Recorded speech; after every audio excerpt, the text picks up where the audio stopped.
Remember how I said when this whole thing started I forgot Portrait of Ruin existed? Yeah, well, I didn't even know this game existed until this retrospective. Castlevania Order of Shadows was released in 2007 for mobile phones. Why? Of all the platforms to release a Castlevania game on, why mobile phones? And remember, this was before smartphones and apps were a thing.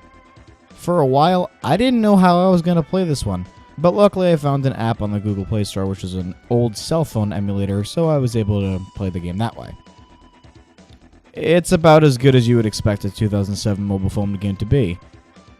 Not very. Wow, this game is not good. There's no sound effects, first of all. It's awkward and clunky to control, and it really doesn't know what it wants to be. It's technically a Classicvania, but it also has Metroidvania elements, such as equipping weapons and gaining new abilities. It's such a bizarre hybrid of the two, and no, it's not done well. The story focuses on Desmond Belmont, who, along with his two sisters, Zoe and Dolores, journey to Dracula's castle to, do their job. They're Belmonts. The story really isn't that important. The game is laid out so weird in terms of level design. Like I said, it doesn't seem to know if it wants to be Classicvania or Metrovania, leading to confusing and outright bad level design.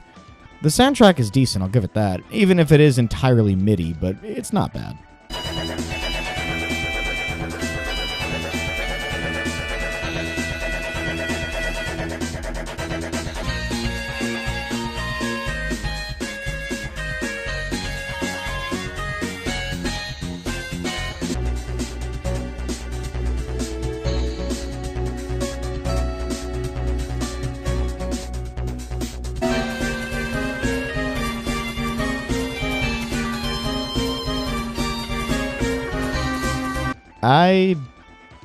I don't know what else to say.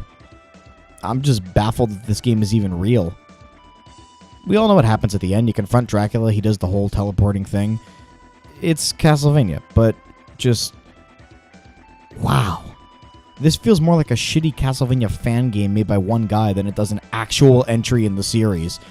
I just don't understand why Konami thought this was a good idea. Castlevania was thriving on the DS. Why make it a cell phone game? Well, thankfully, they learned from their mistake and never did something like this again. And since we're on the topic of handhelds, come back tomorrow when we take a look at the PSP remake of Rondo of Blood, Castlevania The Dracula X Chronicles. See you then.